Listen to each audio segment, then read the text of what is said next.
Shalom Alehi Legulan. Shalom. Shalom. Um shalom especial para quem está em casa. Shabbat Shalom. Bom, pessoal, é o seguinte, nós fizemos os louvores, fizemos as brahás, não pode ser filmada, tá bom? É uma coisa particular dentro da comunidade. Cada comunidade tem um seu dogma, tem como você deve se apresentar a Hashem. Então, a gente não filma essa parte. Mas vamos agora para o estudo. E esse estudo eu vou passar para vocês.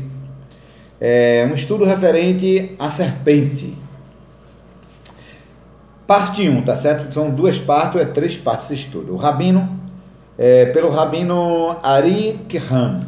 Ari Kaham, ele fez esse estudo e passou para todos. E a gente vai agora entender um pouco sobre esse início. Nós conhecemos a vida de Adão. Eu já falei várias vezes sobre Adão Kadmon, né, o primeiro homem, né, a sua influência na terra, o que foi, porque foi que Deus condensou o espírito dele em milhares de almas, fragmentos e fragmentos, né, para que todos pudessem hoje tentar retificar, né, vieram para retificar, na realidade estamos aqui retificando, né, algo na natureza, voltando assim, tirando o pecado, que muitos acreditam ser o pecado original, porque nós particularmente não damos muita crença a pecado original, né, porque muita gente acha que o original pecado é aquele que foi cometido no primeiro ato da criação, no primeiro ato de Adão Kadmon, ao comer ou beber do fruto, como o rabino Yaakov e entre outros rabinos nos estudos da Torá, eles têm uma discussão a respeito de como foi esse pecado que gerou, né, toda essa influência negativa no mundo através desse pecado. Então, uns acreditam que o Eterno, segundo está na Torá, deu a ordem a Adão Kadmon, a Adão. Disse, olha, você não deve comer, pode comer todos os frutos das árvores, mas aquele dali especial, aquelas árvores você não pode comer. Tá bom? Pronto, a ordem foi para Adão, né? Não foi para Eva. Até então, Eva ainda ia ser gerada, né? Estava com Adão, né? E ela ainda ia ser gerada, ela não tinha sido separada do corpo de Adão ainda. Então, nossos rabinos nos falam que nesse momento crucial do pecado, Eva já estava no jardim e foi tentada pela serpente, né? Foi tentada a comer do fruto. Bom, nós sabemos então que a serpente teve uma boa conversa com ela e gerou uma curiosidade, gerou uma vontade de comer, né, aquele fruto. Pelas palavras da serpente, no caso que nós podemos dizer que ela é aquela que condensa o mal, que deixa a pessoa como se trarrará aguçado, para até então não existia se trarrará nem Eva nem Adão, né? Era muito pequeno o grau de se trarrará, né? O lado da inclinação para fazer a coisa amar. E o que foi que aconteceu? Eva, ela por um pequeno espaço de tempo, ela comeu do fruto. Por quê? Porque a ordem não foi para ela, a ordem foi para Adão. Então nada aconteceu a partir do momento que ela come o fruto. Você vai notar que nada acontece. Ela não consegue enxergar a sua nudez. Ela não consegue enxergar o erro que ela fez. Ou o porquê ela estava fazendo aquele erro. Porque o que acontecia naquele momento era a vontade de comer o fruto. Então não existia outra coisa. E a serpente, com uma influência negativa, ela torna-se então a expressão do mal. E para algumas outras doutrinas do paganismo, como nós chamamos, toda aquela que não provém da Torá é uma doutrina pagã, é uma doutrina que não condiz com a verdade, ela oculta, a verdade é ocultada da vista dessas pessoas, como está também hoje ocultada a verdade. A verdade está ocultada, né? A mentira está ocultada com a capa da verdade. Então, tudo que é mentira se torna verdade hoje em dia, por conta dessa ocultação, né? Ninguém consegue enxergar um palmo na frente do nariz. Por quê? Porque a verdade está ocultada. E só quem consegue enxergar é quando você passa para a Torá. quando você passa para estudar a Torá. Aí você começa a descobrir a verdade, a desencapar a verdade e separar ela da mentira, ok? Sem essa fonte que é a Torá, é impossível a pessoa acordar para a verdade. Então, a serpente, ela ficou para algumas religiões, ela é o Satanás. Satanás, eles não sabem o que é, acredita ser um anjo caído, que foi posto no mundo porque quis ser igual a Deus. No coração dele, ele queria ser igual a Deus e subiu a mais alta estrela, etc. Eles confundem a história de Nabucodonosor, com a história do que aconteceu com a queda dele, mistura tudo e joga na serpente, que traz a serpente. É uma loucura que eles fazem, né? O cristianismo, ele tem uma tendência a fazer loucuras para dar ênfase ao JC. Tem que estar ele ali envolvido. Se não for, não, o diabo é a serpente. Porque o JC disse que ela é mentirosa desde o princípio. Então, qual é o mentiroso desde o princípio? A serpente. Não é verdade? Então, quer dizer, fica fácil para as pessoas deduzir as coisas quando é induzido a acreditar na mentira. Por que existe tanto psicólogo? O psicólogo, ele induz você a voltar a sua mente às coisas que você tem medo, às coisas que você está com drama, e descobre coisas de você que você fica abestalhado. Assim, poxa, como foi que eu me lembrei disso? Né? Porque a psicologia tem o que? Trabalhar com a psique humana. Está dentro do seu cérebro. A mesma coisa é usada hoje nas igrejas. Veja que a maioria dos pastores usam a psique humana para roubar, para ganhar muito dinheiro. Mas já falava Yeshayahu, né? Tais são esses cães raivosos, esses gulosos, esses pastores que nada compreendem, vê? Não compreendem nada, cada um busca visar ganhos do seu próprio lucro. Então, para eles tanto faz se você vai aprender ou não. Ele quer saber que você traga o seu tudo e você fique sem nada, tá certo? Traga seu tudo e fique sem nada. É isso que acontece nas doutrinas de hoje. E o estudo que é bom, né? Então vamos lá. Vamos para o início da serpente. Início. Conforme a criação se desdobra, certo? Deus cria uma variedade de espécies e as apresentam para Adão, que por sua vez dá-lhe o nome. A aparecia curiosa, portanto, forjada entre os homens, finito e ao Todo-Poderoso infinito. Deus continuará a se desenrolar até o fim dos tempos. Adão é dotado de numerosos dons. Ele é animado pelo sopro de Deus e é criado à imagem de Hashem.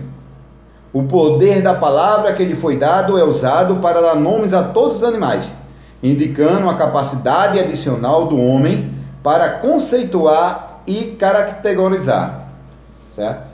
Ele teve vários dons, Adam. Ele era dotado de um grande poder. Até porque, qual era a vestimenta que Adão usava? Aí muita gente vai dizer, ele não tinha vestimenta, ele andava nu. Não é verdade.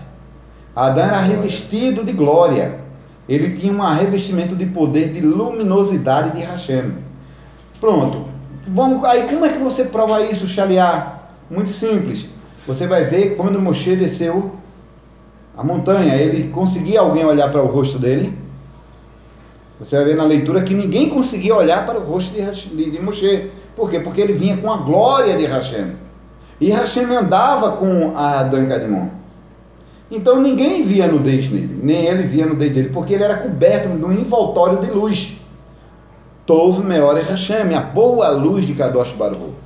Então ele estava coberto, então nada poderia vê-lo, né? Ele estava nu, mas em volta de um envoltório luminoso, uma glória. E o eterno Deus formou a terra, todos os animais do campo e toda a ave do céu, e trouxe ao homem para ver como lhe chamaria. E tudo que chamasse o homem a alma viva, esse seria o seu nome. E o homem deu nome a todo animal, aves dos céus e todos os animais do campo. Bereshit, que é o Gênesis, capítulo 2, versículo 19 e 20. Mas o homem é solitário, em uma estranha justaposição. O mesmo verso em que Adão deu nome aos animais também afirma que ele estava sozinho. Aparentemente, Adão estava à procura de algo, de alguma coisa. E o versículo nos diz que foi que ele não a encontrou uma companhia apropriada, mas para si não achou uma companheira à sua frente. Está em Bereshit 2, versículo 19. E, no entanto, isto não é nenhuma surpresa para o leitor. O próprio Deus notou e teceu comentários sobre o estado de solidão de Adão no versículo anterior. Então, Hashem, ele olha para Adão Kadmon e realmente vê que Adão olha para os cantos e diz, olha, todos os machos têm uma fêmea, mas eu não tenho ninguém para ficar, para poder me acasalar. Você vai ver que o homem até então ele estava só, ele estava feliz por um lado e triste por outro, porque ele não tinha uma companheira igual a ele, na mesma forma e semelhança, uma fêmea que ele pudesse compartilhar momentos de amores, né? Mas só que aquilo não gerava nele um desconforto, porque ele não tinha sido criado até então para ter um acasalamento, ele tinha sido criado então para cuidar, ser um cuidador do jardim, para cuidar da terra, para colocar ordem no jardim, né? Um nome nos animais e etc. Mas Hashem achou pouco, e eles estão, agora é a hora do homem crescer, do homem evoluir, do homem multiplicar. E o Eterno disse, não é bom que o homem esteja só. Fale-eis uma companheira frente a ele. Bereshit, Gênesis 2, versículo 18. Podemos ser tentados para descrever o tema da solidão de Adão como tendo sido interrompida na narrativa pela nomeação dos animais, mas esta curiosidade textual leva alguns insígnios pouco convencionais. A impressão de que o leitor fica é que Adão pode ter procurado uma solução para o seu dilema entre os animais. Rashi, comentando o versículo posterior. Muita gente pode até pensar, será que essa prática maligna das pessoas se acasalar com os animais, não tem isso hoje em dia? Sempre teve no passado e agora tem, né? Os homens pega nos sítios, né? Cavalo, e por aí, como é o nome? Égua, né? Cavalo é cruel. Égua, jumenta, né? E entre outros, cabra, e cachorro, até cachorro, né? Cobra, etc. Aí muita gente pode dizer, poxa, mas se o homem estava só e tinha tanto animal, será que ele não poderia ter feito? Alguém pode ter pensado algo terrível dessa forma. E relata que Adão fez, na verdade, buscar uma companhia entre os animais, mas não encontrou uma companhia apropriada que combinasse. Toda a criação era nova e inexplorada. Limites ainda não foram claramente definidos ou totalmente compreendidos. Adão procurou classificar e tornar-se familiar para entender e simpatizar. Através desses processos, ele entendia o que nós já sabemos. As linhas foram solidificadas, as fronteiras desenhadas, semelhanças foram exploradas e a significância das diferenças entre as espécies foi trazido a foco. Além da novidade do mundo, pode haver outro fator que fez esta irrevelantes tangente aparentemente de nomear os animais um elemento necessário no desenvolvimento da narrativa. Homo sapiens, claramente tem muitos em comum com o reino animal, embora o homem gostaria de acreditar que a semelhança é limitada a certos aspectos da fisiologia. Bom, a questão hoje dos estudos da ciência, eles tentam decifrar a criação. Na verdade, o cientista, não é, Dona Sana? Eles tentam decifrar a criação. De que forma? Tentando descobrir como realmente existiu a humanidade, o homem. E até de homens sapiens, né? Que é aqueles homens que, tipo serpentes, etc., que até hoje você vê na internet rolando esses assuntos, né? Não, eles de fato ainda não acreditam que houve de fato um homem só e que de um homem só saiu toda essa humanidade. Então eles precisam de algo que para ele não tenha nada a ver com a Torá, nada a ver com a criação feita por um Deus, e sim a criação feita por uma explosão, A criação feita por um peixe que saiu dentro da água foi se tornar réptil, do réptil saiu e foi gerando, e foi criando, e o homem, surgiu um macaco, do macaco o gorila veio se tornar um homem, etc. Então, quer dizer, há um processo de criação na ciência que é uma lógica, né, que eles acreditam, uma lógica louca, porque a lógica do homem é loucura. O homem tenta botar lógica nas coisas que não existe, né? É aqui, quando é tão fácil, quando você conhece a Kadosh Baruch Hu, quando você conhece o poder devastador desse Criador. Porque quando se passa para o Egito, para a travessia do mal, a ciência já não fala mais nada, não consegue explicar, né? Quando se passa para o maná descido, quando se passa para a serpente e a serpente de bronze, quando entra em Jericó as muralhas, como foi que aqueles muros caíram ao tocar a trombeta, a ciência já não consegue explicar. Eles vão dar respostas evasivas. Mas quando se trata de um homem só ser criado, dali uma mulher e dali toda a nação, eles não querem acreditar. Por quê? Porque falta neles a capacidade da fé. Porque crer tão somente no eterno e sem uma capacidade de fé, você fica em dúvida se realmente aconteceu ou não. Quer ver? Você muitas vezes pode perguntar, aonde está Deus?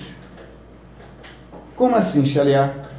Pô, você vê criança sendo estrupada. Eu assisti um vídeo que eu posso botar aqui para vocês, não é de estupro, não é de nada. Um acidente de carro, eu até compartilhei você viu? Um acidente de carro. A mulher vai passando, é um homem, não sei o que é aquilo. Uma mulher. No Japão. No Japão, o carro passa, bate a mulher cai, todo mundo vai se desviando. Ninguém para socorrer a mulher. Ninguém para, todo mundo olha assim e vai embora. Depois vem outro carro e passa por cima. Eita. Aí aqui vem outra, a mulher sai para ver e termina de matar a mulher. Povo bruto, povo miserável, povo incrédulo. Certo? Isso a ciência não quer explicar. Mas já está na Torá. Já está na Torá, vá para Mihá, para você ver o que é que ele diz no futuro. Os seus inimigos serão de sua própria casa, serão os piores inimigos. Não confie no homem, não confie no homem que é semelhante a você. Esses são seus piores inimigos. Mas a ciência vai dizer o que agora disso? Não, porque as pessoas estão influenciadas com o WhatsApp, com isso, não tem nada. Estão querendo justificar o próprio erro, por não entender o processo divino, por não entender as coisas do divino, coisas maravilhosas. Vamos para a criação e formação. Quando o homem é criado, a Torá descreve a nova criatura como se segue. E Deus criou o homem à sua imagem, a imagem de Deus o criou. Macho e fêmea os criou. Bereshit 1, versículo 27. A serpente é considerada irrecuperável. Ela já não pôde compartilhar forma ou estatura do homem. A serpente torna-se uma serpente forçando a rastejar sobre a terra. Sua forma é reduzida a algo que já não reflete a imagem divina. Seu corpo agora reflete somente o elemento animalesco, desprovido de qualquer elemento superior. A serpente é trazida para baixo, em um nível mais elementar, uma criatura da terra, por si só, um símbolo fálico, estranhamente de luxúria, desprovido de conexão espiritual ou emocional. Vou dar uma explicação. A serpente e todas as coisas que está nesse Malhuto, nesse SA, no mundo da ação, no mundo do reino, certo? Todas essas coisas foram criadas nos mundos superiores. Por isso que o homem, o primeiro homem, Adão Kadmon, ele não foi criado propriamente nessa terra. Ele foi criado no mundo superior, em outro local, tá bom? Mas isso aí é outra coisa. É uma coisa mais profunda, tá bem? Porque o que se lê na Torá é sem o conhecimento rabínico, sem o conhecimento do povo hebreu. O que se vai achar aqui é aquilo natural, que Deus desceu, pegou no barro, fez um boneco, depois lavou a mão no rio, né? Pegou no barro. Não é verdade? Então o povo vai ler o que é natural para ele entender. Eu não creio que Deus pegou no barro. Então, o que acontece é isso, é que a Torá, ela é delineada, ela é mostrada àqueles que querem entender, que por si só tem no coração desejo de compreendê-la. Então ela vai ser revelada a você, porque o que é a Torá? É o coração de Kadosh Baruch Hu, é o pensamento de Kadosh Baruch Hu, é o pensamento de um Deus, da criação, da criação do universo, do coração da criação. Para isso, tanto prova que a primeira letra da Torá é a Beit e a última é a Lamed, certo? Então aqui é leve, coração. Quando nós sabemos que a Torá é o coração e o pensamento de Kadosh Baruch Hu, então tudo fica mais fácil, para a gente entender que tudo que nós conhecemos antes era tudo mentira, tudo fantasia do homem, para poder entender algo. Então ele tenta mostrar algo que não compreende, fazendo-se dar sentido àquilo, para dar ênfase a um homem que veio derramar o sangue, e todo mundo bebeu o sangue dele, feito vampiro. Então, né, fica por isso, fica sem conhecimento, e infelizmente é isso que acontece. Frutos do pecado, vamos lá. A serpente em si, ela se torna algo que não tem mais valor espiritual. Ela não tem mais um espírito, ela não tem mais um sopro. No caso, ela não tem mais um sopro de vida, porque ela se torna um ser completamente animalesco. Ela só está animada ali. Por isso que ela é tão peçonhenta, venenosa. O veneno que ela jogou em Eva, certo? O veneno que ela jogou da curiosidade. Então ela se torna o próprio veneno. Ela se torna o ser mais, como é que se diz? Quando a gente não quer, ninguém quer contato com aquilo. Repulsivo. Ela se torna muito repulsiva. Quem quer pegar, você quer pegar uma serpente, Lúcia? Você quer, dona Sana? Mamãe? Quer? Você fala, alguma mulher, e por isso que ele deu, porém inimizade de ti é mulher. Tem algumas pessoas, né? Pouca gente que pega mesmo. Não é? Tem algumas mulheres que pegam, brincam, mas eles tiram o veneno dela. Não, mas é pessoas mesmo, para se apresentar em teatro, em cinema, eles pegam naquelas que não tem veneno, que é amarela. Exatamente. Albina. Então quer dizer, e se faz tão impuro quanto ela, né? Porque pegar num bicho daquele se fazer tão impuro quanto ele. Então, frutos do pecado. Mas este não é o fim da história. Não havia uma relação entre Eva e a serpente. Uma relação que, de acordo com uma série de fontes rabínicas, agora preste atenção nisso, é muito importante isso, veja só. Eu vou ler do começo aqui essa parte. Preste atenção, é muito importante, ó. Mas este não é o fim da história. Não havia uma relação entre Eva e a serpente. Uma relação que, de acordo com uma série de fontes rabínicas, deram fruto àqueles entre os nossos sábios, que ensinaram que um dos filhos de Eva não era filho de Adão. Ao invés do pai, era a serpente. Muitos rabinos chegaram a acreditar, a discutir, porque isso é que é gostoso na Torá. É você levantar texto, você levantar questões, você levantar perguntas, levantar curiosidade. E isso eles fazem entre eles até chegar no denominador comum. E qual é algumas fontes? Acredita que a Eva foi possuída em algum momento pela serpente, já que a serpente era considerada como homem sábio. Entende? Tipo de um animal parecido com um homem. E dali ela ficou grávida de Caim, que seria então tudo aquilo mal que a serpente tinha.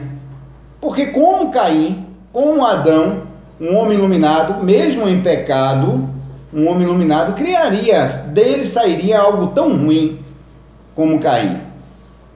Então os rabinos ficaram em discussão, poxa, talvez Eva tenha sido estrupada pela serpente. E dali tenha nascido Caim, por ser tão diferente de Abel, que era filho de... E Abel era iluminado. Então como pode ter nascido um homem tão ruim e uma pessoa tão boa de uma pessoa só? Mas esqueceram do fato da Sitra Hará, que aumentou muito. Então haveria consequências na criação. É quando você é uma pessoa muito boa e o outro é muito ruim. Vai nascer filho bom e nascer filho ruim daquele casal. Mas quando